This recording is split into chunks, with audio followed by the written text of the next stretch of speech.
이 상월 선생. 나에게 자본론을 안내해준 선생이 박서심이라면 고리끼의 어머니와 홍루몽을 소개해준 사람은 상월 선생이었다. 상월 선생은 육문중학교의 어문교원이었다. 상월 선생이 육문중학교의 교원으로 부임되어 온 얼마 후였다. 베이징 대학 영문학부를 졸업한 새 어문교원이 학교에 도착했다는 소식을 듣고 우리는 모두 어문 시간을 기다렸다. 그러나 신임교원을 맞이하는 우리의 마음속에는 한 가닥의 불안도 없지 않았다. 교육청이 특무를 어문교원으로 배치했으면 어쩌나 하는 생각이었다. 교육청이 파견하는 육문중학교 교원들 가운데는 군벌당국에 매수된 불순분자들이 적지 않았다. 당시는 장학량이 장개석의 지령에 따라 만주 땅에 국민당 깃발을 날리기 시작한 지 얼마 안 되는 때였다. 장개석의 특무조직들이 벌써 심양으로부터 길림에까지 손을 뻗치고 있었다. 국민당의 졸개들이 아직 육문중학교를 완전히 자기네 수중에 장악하지 못하였지만 혁신 사상이 강한 이 학교 교직원 학생들의 움직임은 언제나 군벌과 그 앞잡이들의 주시 속에 있었다. 이런 때에 새 교원이 배치되어 왔으므로 학생들은 신경을 잔뜩 도사리고 어문 시간을 기다리지 않을 수 없었다. 상월 선생은 단 한 번의 강의로 학생들의 경계심을 해소시켜주고 우리의 인기를 독점하였다. 그는 120회에 달하는 홍루몽의 방대한 줄거리를 1시간 사이에 다 소화시켰다. 본질을 추리고 거기에 중요한 생활 세부들을 끊임없이 섞어가며 이야기를 펼쳐나가는 솜씨가 얼마나 세련되었는지 우리는 그 소설이 가지고 있는 생리와 가부장적 전통이 지배하는 한 귀족 가문의 조락 과정을 순간에 완전히 파악할 수 있었다. 상월 선생이 수업을 끝내고 교실에서 나가자 학생들은 육문중학교에 보배가 굴러들어왔다고 하면서 환성을 올렸다. 그런데 선생이 홍루몽의 내용에 대해서는 많이 말하면서도 그 소설을 창작한 작가에 대해서는 적게 소개하였다. 그래서 나는 다음날 운동장 둘레를 산책하는 상월 선생을 찾아가 홍루몽의 저자 저설군에 대해 구체적으로 이야기해달라고 부탁하였다. 선생은 시간의 부족으로 하여 작가의 경력은 생략하고 지나갔는데 내가 그런 요구를 하는 것은 응당한 일이라고 하면서 저설군의 생애와 집안 내력에 대하여 상세하게 설명해 주었다. 선생의 설명이 끝난 다음 나는 그 자리에서 작가의 출신과 작품의 계급적 성격 간의 호상관계를 두고 몇 가지 질문을 하였다. 상월 선생은 그 질문에 대해서도 명쾌한 해답을 주었다. 선생은 자기의 개인적인 소신이라고 전제를 두면서 작가의 출신이 작품의 계급적 성격에 영향을 주는 것은 사실이지만 그 성격을 규정하는 절대적인 요인은 출신이 아니라 작가의 세계관이라고 말하였다. 그 신뢰로 그는 바로 저설군을 들었다. 그가 강희제의 특별 대우를 받는 귀족 가문에서 태어나 부유한 환경 속에서 자라났지만 분객에 있는 봉건 중국의 내막과 그 멸망의 불가피성을 형상적으로 보여줄 수 있은 것은 세계관이 진보적이었기 때문이라고 말해주었다. 그날 상월 선생은 나에게 이런 말을 하였다. 성주 학생이 오늘 나를 찾아온 것은 아주 잘한 일이다. 의문되는 것이 있거나 해명하고 싶은 것이 있을 때에는 주저하지 말고 지체 없이 교원의 방조를 받아야 한다. 그것이 과학을 탐구하는 데서 학생이 가져야 할 자세이다. 때와 장소에 구애되지 말고 질문을 많이 제기하라. 나는 질문을 많이 하는 학생들을 좋아한다. 질문을 많이 하라는 상월 선생의 그 말이 나의 마음을 끌었다. 원래 나는 소학교 시절부터 질문을 많이 하는 학생으로 알려져 있었다. 육문중학교에 와서도 질문을 많이 하여 교원들을 성가시게 굴었다. 상월 선생은 자기에게 홍루몽도 있고 저설군의 양력을 발치해 놓은 자료집도 있으니 보고 싶거든 아무 때나 와서 가져가라고 하였다. 이렇게 되어 나는 첫 손님으로 선생의 숙소를 방문할 수 있는 행운을 지니게 되었다. 우리 할아버지는 늘 학생이 선생의 집에 들락날락하는 것은 장려할 만한 일이 못 된다고 말씀하였다. 소당에서 동몽선습 같은 것을 배우며 성장한 구세대의 인물들은 말할 것도 없거니와 신식 학문의 도구로 개명을 했다는 어른들 가운데도 우리 할아버지와 같은 주장을 하는 사람들이 많았다.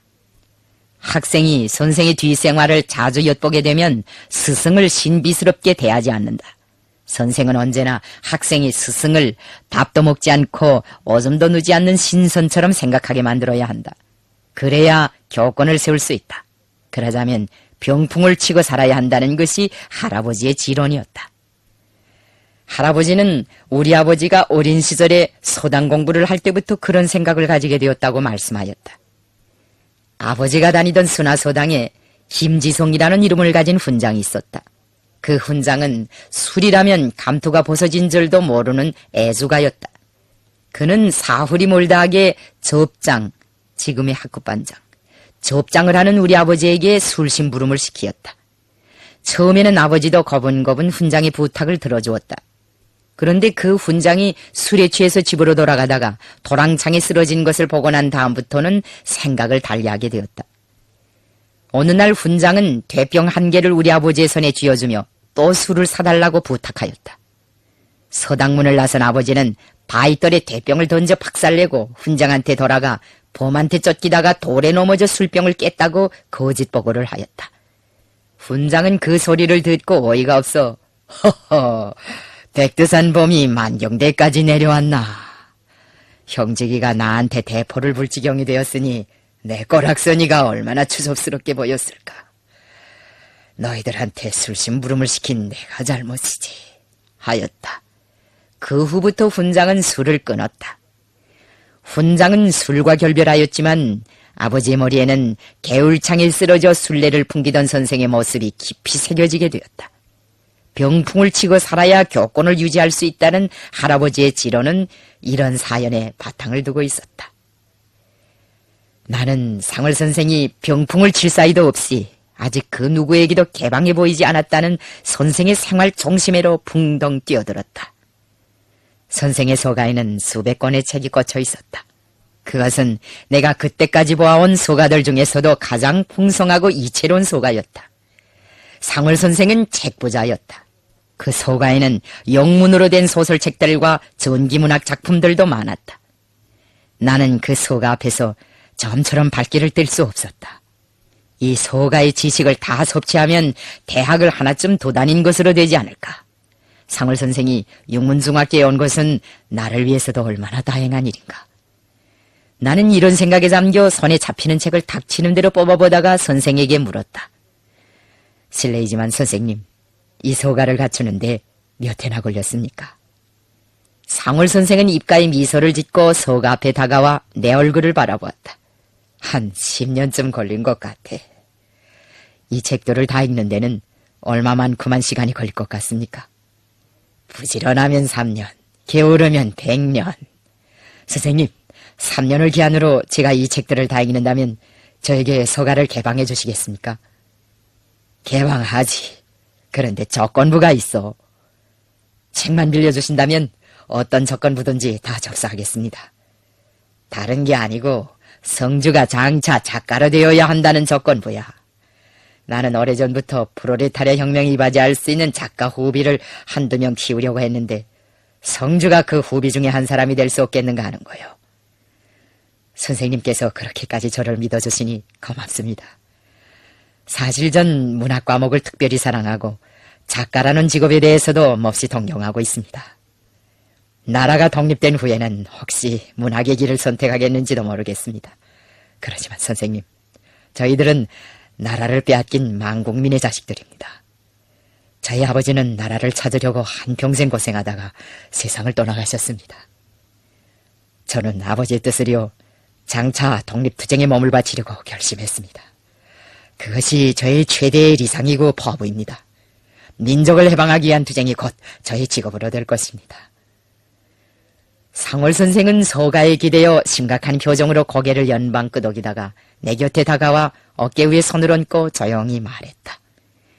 장하오 성주, 독립투쟁이理想이라면 나는 그理想을 조건부로 이 소가를 성주에게 통째로 개방하겠소.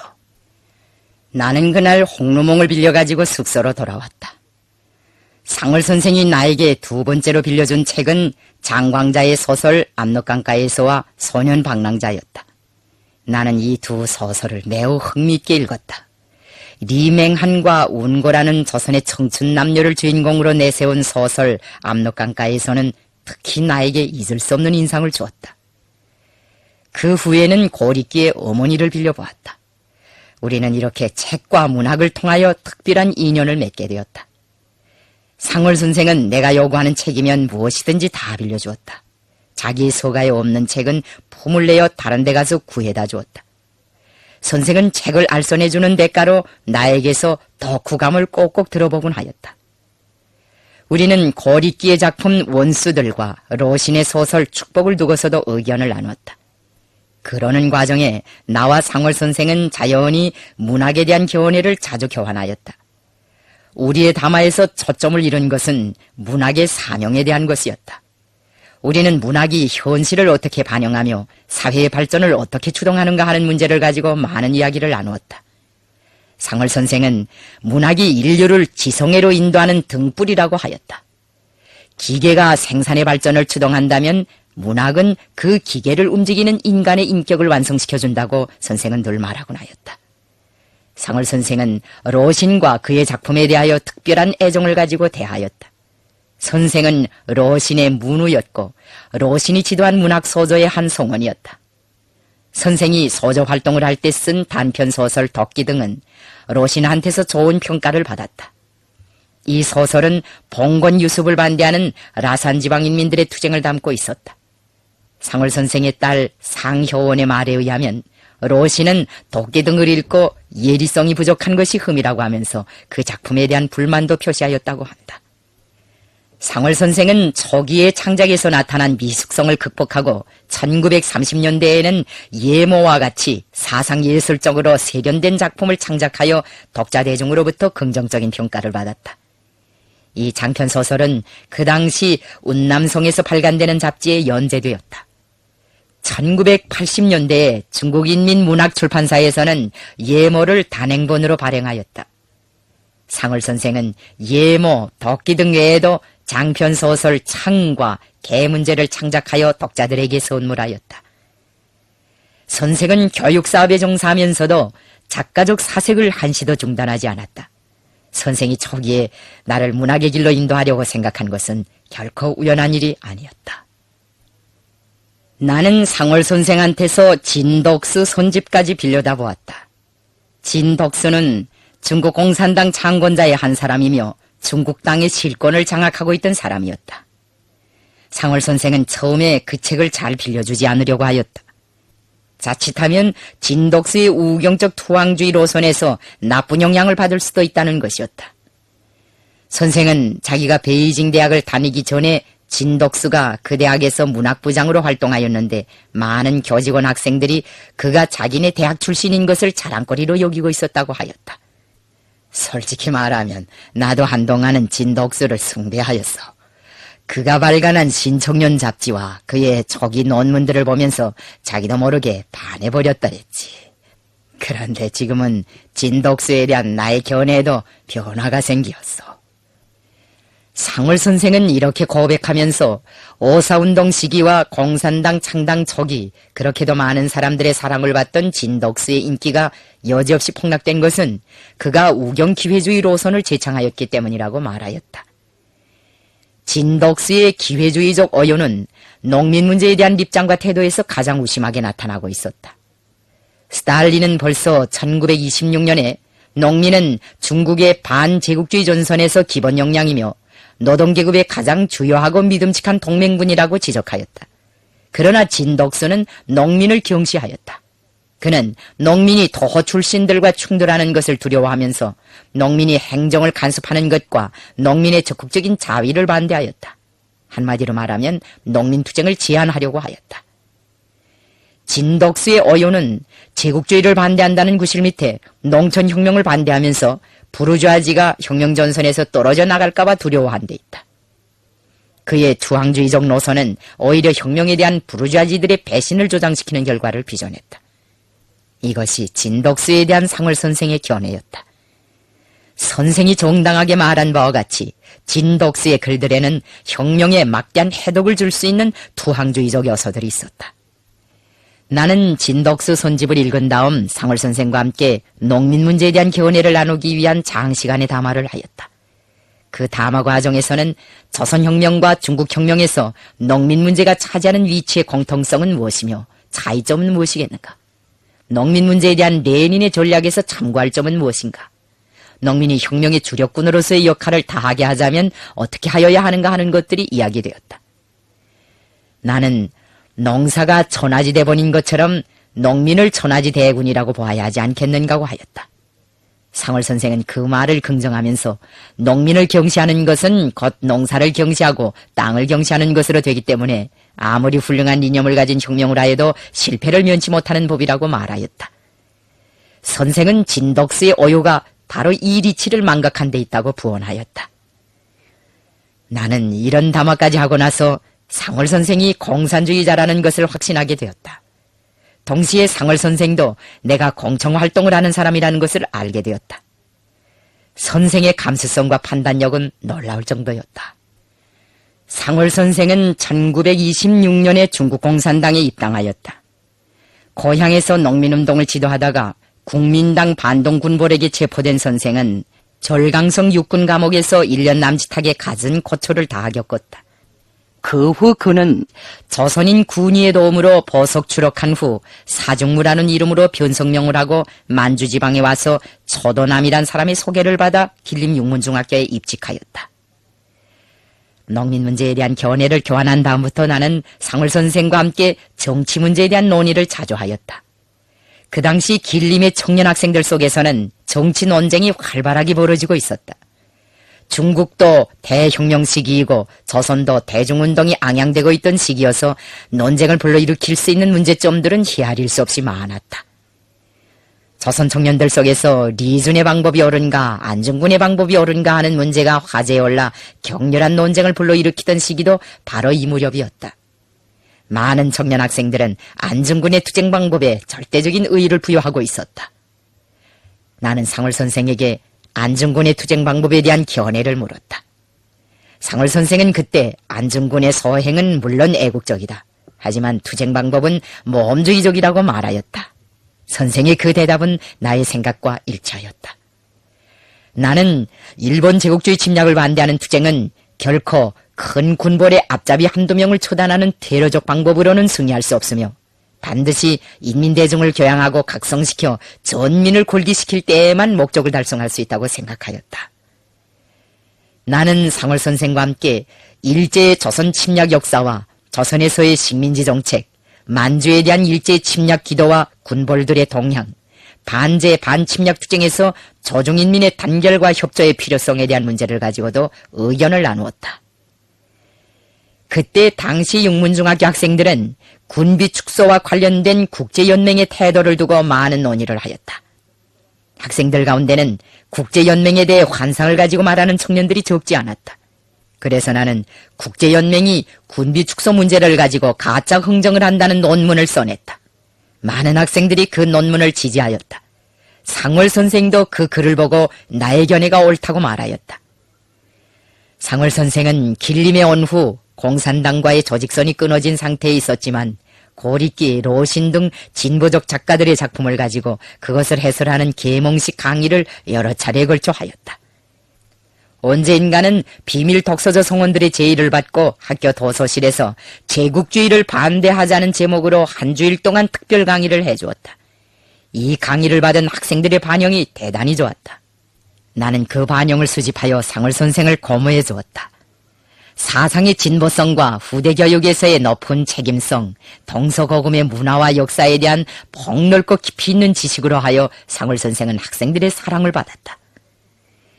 군벌당국에 매수된 반동교원들은 그것을 매우 못마땅하게 여기면서 상월 선생의 교권을 허물어 보려고 비열하게 책동하였다. 상월 선생의 비호와 지지를 받는 학생들도 그들이 모해하고 시샘하는 대상이 되었다. 풍가성을 가진 교원은 리광한 교장에게 조선 학생들을 퇴학시키라고 위협하였고 체육주의 마가는 조선 학생들이 중국 교원들을 적대시한다고 하면서 나를 반대하는 여론을 불러일으키려고 꾀하였다. 그때마다 상월 선생은 나를 비호해 나섰다. 영어 교원도 새 사조를 지향하는 학생들을 적대적으로 대하였다. 그 교원은 사대주의 사상이 골수에까지 꽉 들어찬 사람이었다. 그는 동양 사람들을 깔보다 못해 서양 사람들은 음식을 먹을 때 소리를 내지 않는데 중국 사람들은 소리를 몹시 낸다고 하면서 그것은 미개한 표현이라고 하였다. 그는 중국 사람이면서도 서양인처럼 행세하였다. 그가 동양 사람들의 후진성을 두고 야비한 말을 너무도 많이 하는 것이 우리의 기분을 몹시 상하게 하였다. 그래서 우리는 식당 당번을 서는 날 일부러 우동을 만들어 놓고 식당에 교원들을 초대하였다. 뜨거운 우동을 먹다 나니 그날 식사 시간에는 온 식당 안에 후루룩 후루룩 하는 소리가 가득 찼다. 영어 교원도 후루룩 후루룩 하는 소리를 내면서 우동을 먹었다. 선생이 입으로 불면서 힘들게 음식을 먹는 모습을 보고 학생들은 식당이 떠나가게 웃었다. 영어 교원은 학생들이 자기에게 골탕을 먹이려고 일부러 우동을 만들었다는 것을 간파하고 얼굴이 시뻘개서 식당에서 달아나 버렸다. 그 후부터 그는 동양 사람들을 모독하는 말을 더는 하지 않았다. 그 선생이 사대주의를 너무 하기 때문에 육문중학교 학생들은 영어 수업에 열의를 보이지 않았다. 상월 선생에 대한 반동 교원들의 압력은 1929년에 들어와서 더욱더 우심해졌다.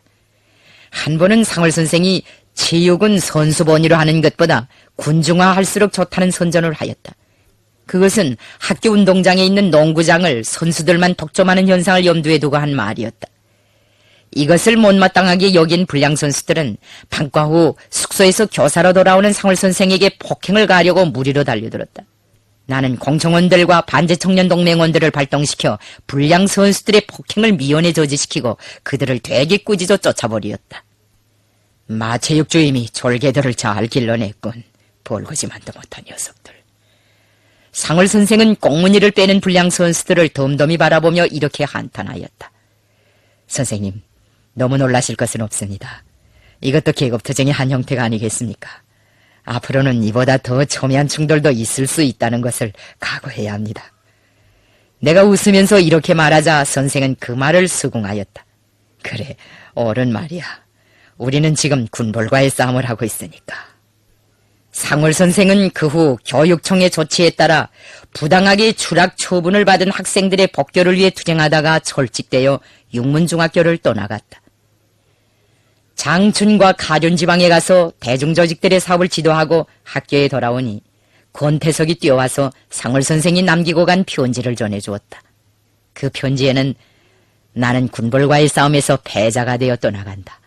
그러나 앞으로는 우리가 군벌을 이기게 될 것이다. 조국과 민중의 참된 아들이 되어 한 생을 살기로 결심한 성주의 이념을 위해 나는 어디 가서나 성주에게 다함없는 축복을 보낼 것이다 라는 사연이 적혀 있었다. 이것이 나에게 남긴 상월 선생의 마지막 대화였다. 그 후 나는 상월 선생을 한 번도 만나보지 못하였다.